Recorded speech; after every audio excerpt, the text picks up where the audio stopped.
መቅደሱን ለካ ማለት የመቅደስ ስርዓት ይኖረው፣ የቅኔ ማህሌት ስርዓት ይኖረው፣ የቅድስት ስርዓት ይኖረው። የተለካ ስርዓት አለው። መጠኑ ከዚህ አያልፍም። ልኩስ ከዚህ ነው። ለሁሉም ነገር ስርዓት ይኖረው። ቤተክርስቲያን በስርዓት የምትኖራል። በስርዓት ትወልደናለች፣ በስርዓት ታሳድገናለች፣ በስርዓት ትቀብረናለች፣ በስርዓት ታስነሳናለች። በስርዓት ስትወልደን በተክሊል ከተጋቡ ሰዎች ትወልደናለች። በ40 ቀን በ80 ቀን ከስላሴ ልንወለድ ታደርጋለች። ስርዓተ ቤተክርስቲያን የአምላክን ስጋ የአምላክን ደም የሙሽራዋን ስጋ እያበላች የምታሳድግ እናት እንዴት ያለች ናት ይላል። የክርስቶስን ስጋ በታ ታሳድጋለች። በስርዓት ስትቀብረን በፍትሐት እንድንቀበር ታደርጋለች። በስርዓት እንነሳለን። ጻድቅ በቀኙ ኃጥእ በግራው። ማንም የማንም ስጋ ይዞ አይነሳም። ሁሉም ስራውን ይዞ ይነሳል። ስለዚህ ስርዓት ይኖራችሁ። ለዚህ ነው ቅዱስ ጳውሎስ አንደኛ ተሰሎንቄ ምዕራፍ 5 ቁጥር 17 ላይ ሲናገር ገሥጽዎሙ ለእለ እንበለ ስርዓት፣ ያለ ስርዓት የሚኖሩትን ገሥጿቸው ብሎ የተናገረው።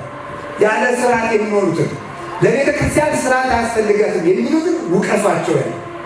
ስለዚህ ኦርቶዶክሳዊ ቤተ ክርስቲያን የጋብቻ ስርዓት አላት፣ የሞት ስርዓት አላት፣ ስሞት ስርዓት አላት፣ የልደት ስርዓት አላት፣ የምንኩስና ስርዓት አላት፣ የክህነት ስርዓት አላት። ኦርቶዶክሳዊ ቤተ ክርስቲያን ሁሉ ነገሯ የተለካ ነው እና ዓይንን ጆሮን አትለው፣ ጆሮን ዓይንን አትለው፣ እግርን እጅን አትለው፣ እጅን እግርን አትለው፣ እግርን ራስን አትለው፣ ራስን እግርን አትለው። ሁሉም በልኩ እንዲኖር ትነግረዋለች። ሴቱን ተመለተሽ ካህኑኝ አትልም አትልም። ሴቶች ለምንድን ነው ካህን የማይሆኑት ካላችሁ፣ ወንዶች ለምንድን ነው የማይሆኑት? መልሱ ሲሄድ ለምን የማይሆኑት? አሁን እኛም እንግዲህ የመብት ጥያቄ ሊሆን ይጠይቅ እንደ እግዚአብሔር ሰላማዊ ሰው እንዴት እኛ እንደ ሴቶች አንጸንስም ማለት አለበት። ይሄ ሰው እንጂ ልውል እኮ ነው። እግዚአብሔር የሚገባንን ያውቃል። እግዚአብሔር ዓይን እንዳይሰማ ስላደረገው ዓይንን ጨቁኖታል። ንገሩኝ እስኪ፣ ጆሮስ ደግሞ ስለማያይ ጆሮ ተጨቁኗል አይደለም። ሁሉም የሚያምርበትን ሰጥቶታል እግዚአብሔር። ልክ አለው ለሁሉ ማለት ነው። ስለዚህ ስርዓትን መጠበቅ ይገባናል። ስርዓተ ጸሎት አለ፣ ስርዓተ ጾም አለ፣ ስርዓተ ያለባበስ ስርዓት አለ፣ የፀጉር አቆራረጥ ስርዓት አለ። እስኪ እንዲያው የምላችሁን ነገር የምትሰሙ ከሆነ እጃችሁን አውጡ። የምላችሁን ነገር ልትሰሙ። በጣም ጥሩ። እግዚአብሔር ይስማችሁ። ከዛሬ ጀምሮ ምን ታከብራላችሁ? ስርዓተ ቤተክርስቲያን። ስርዓተ ቤተክርስቲያን በሉ። ከዛሬ ጀምሮ እዚች የመጣ ሰው ፀጉሩን ኖርማል ይቆረጣል። እውነት ነው አሰብ ነው ሲገሩ። እሺ ወንድሞቻችን ልጃችሁን አውጡ። እሺ ካላችሁ እመቤታችን ትስጣችሁ። ይህን ስርዓት አስተካክሉ። በቃ ተውት። ኦርቶዶክሳዊ እንሁንና እግዚአብሔርን እንረዳለን በለው።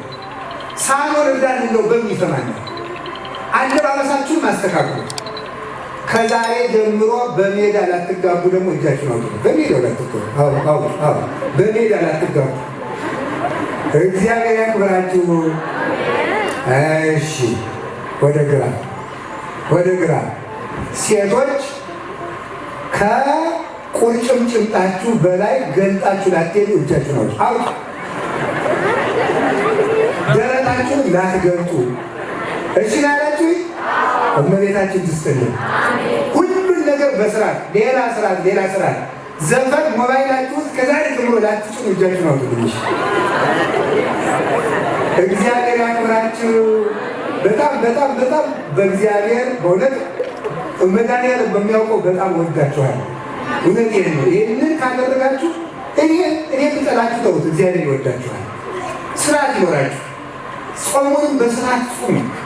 ከዛሬ ጀምሮ ደግሞ መዝሙረ ዳዊትና ውዳሴ ማርያም እንጸልያለን ብላችሁ ደግሞ አውጡልኛል። መዝሙረ ዳዊትና ምን ውዳሴ ማርያም እግዚአብሔር ይስጣችሁ። እሺ ከዛሬ ጀምሮ ሁላችሁ ንስሐ አባት ሊኖራችሁ ደግሞ እጃችሁ ነው። እግዚአብሔር ይስጣችሁ። እስኪ ለሁሉም ልክ አለው በሉ። በልካችን እንድንኖር እግዚአብሔር ይርዳል። ሁሉም ልክ ኑረን፣ ሌላው ሁሉም ልክ አለ። ብድግ ብሎ ጳጳሳትን መተቸት፣ ሊቃነ ጳጳሳትን መሳደብ፣ ፓትርያርክን መሳደብ፣ ካህናትን መሳደብ፣ መነኮሳትን መሳደብ፣ ዲያቆናትን መሳደብ ትተዋላችሁ አትተው? ማንንም ሰው በዘሩ መስደር ትተዋላችሁ አትተውም? በስርዓት ኖሮን በስራ እንድንሞት እግዚአብሔር ይርዳን። የተወሰኑ ነጥቦችን ልጨርስና ልንገራችሁና ልጨርስ። መቅደሱን ለካው እስቲ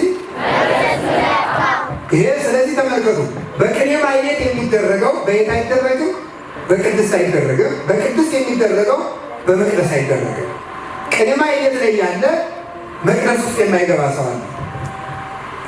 ቅድስት ለምሳሌ የቆራቢዎች ነው። ቅድስቱ ሁለተኛው ክፍል የደናግላን የመነኮሳት መቆሚያ ነው ፊት ለፊት እና የቆራቢዎች ነው። ቅኔ ማኅሌቱ ደግሞ እዚህኛው በካህናት ክፍል ካህናት ማኅሌት ይቆማል። እግዚአብሔር የሚያገለግሉበት መድረክ ነው። መቅደሱ ደግሞ ለካህናት ነው። ሁሉም እንደሚገባ። ስለዚህ መቅደሱን ለካው ማለት ዋጋ እንድከፍላቸው ማለት ነው። መቅደስ ውስጥ ያለውን አገልግሎት እባክህ ለካው። ይኸው ስንለካ እንዴት ነው የሚገኘው? ስርዓተ መቅደሱ መጠበቁን፣ ቅዳሴው በስርዓት መቀደሱን፣ ስርዓተ መስዋዕቱ በስርዓት መካተቱን፣ ካህናት ያለ ተንኮል ቅዳሴ መግባታቸውን፣ በስርዓት መቀደሳቸውን፣ ካህናት በዘር አለመከፋፈላቸውን፣ በመቅደስ ተከባብረው መኖራቸውን፣ በፍቅር መቀደሳቸውን፣ በንጽህና መቀደሳቸውን፣ ተገብቷቸው መቀደሳቸውን፣ ተገብቷቸው መግባታቸውን፣ ሰዓት አክብረው መግባታቸውን ለካው። ይለካል፣ ይለካል። ስለ ቀደስን ብቻ እንጸድቅ፣ ስለ አስቀደስን ብቻ ማለት እንለካለን። ቅኔ ማኅሌት ላይ ቅድስት ውስጥ ያሉት የሚቆርቡትን ሰዎች ለካቸው። መነኮሳትን የሚሉትን ለኳቸው። ማኅሌቱን ለካው። ኩራት የለበት እንደሆነ፣ ትዕቢት የለበት እንደሆነ፣ መከፋፈል የለበት እንደሆነ፣ መነቃቀፍ የለበት እንደሆነ፣ አጉል የሆነ ዳንኪራ የለበት እንደሆነ፣ ፉከራ የለበት እንደሆነ ማኅሌቱንም ለካው። ተለክተን እንድናልፍ እግዚአብሔር ይርዳን። በእውነት ነው ሁሉንም ለካው። ሌላው ሳ የሚሰግዱትን ሰዎች ለካቸው ማለት መቅደስ የተባለ ክርስቲያን ክርስቲያኖችን ለካቸው፣ መጥናቸው። ሁላችንም መለኪያ ያለን። አንዳንድ ጊዜ ሰይጣን ምን ሊለን ይችላል መስላችሁ? ክርስቲያን ሳንሆን ክርስቲያን ሆነን እየኖርን እንዲመስለን ያደርጋል። በነገራችሁ ላይ ከመቅደሱ አንስቶ እስከዚህ ድረስ ያለው መላውን ክርስቲያን ሲወክል፣ ይሄ ደግሞ ይሄኛው ከቤተ ክርስቲያኑ አጥር ውስጥ ነው ያለ፣ ግን የቤተ ክርስቲያኑ ግድግዳ ግን አይደለም። ይሄ እዚህ ውስጥ ያለው ይሄኛው መሬቱ ማለት ነው። መሬቱ ከቤተ ክርስቲያኑ የተጠጋ ነው፣ ግን ደግሞ መቅደስም አይደለም፣ ቅኔ ማኅሌትም አይደለም፣ አደባባይ ነው። አደባባይ የተባሉት ደግሞ ምንድን ናቸው? እነዚህ ቤተ ክርስቲያን ውስጥ ተጠግተው የክርስትና ሕይወት የሌላቸው ክርስቲያኖች ናቸው። እነዚህ አደባባይ ነው። ከዚያ ውጭ ያለው ምንድን ነው? ያ አሕዛብ ናቸው። እነሱን አትለካቸው። ያ ማለት ማለት ነው እውነት ነው። ክርስቶስ የሚፈትነን እኛን ነው፣ የሚለካን እኛን ነው። መከራ እንዲመጣ የሚፈልገኛ ነው። እንዲህ እያለን እነሱን የሰማይ ዋጋ ስለማይሰጣቸው በምድር እንዲመቻቸው ያደርጋል። እኛ ግን በሰማይ ዋጋችን ብዙ ስለሆነ ስንታሰርም ይፈቅዳል፣ ስንሰደድም ይፈቅዳል፣ ስንገፋም ይፈቅዳል። ሰይጣን ሲያሰቃየም ዝም ይላል። ለምን? ለካው። እነሱን ተዋቸው፣ አሕዛብን እስከ መከር ተዋቸው፣ በመከራ አጭዳቸዋለሁ ብሏልና።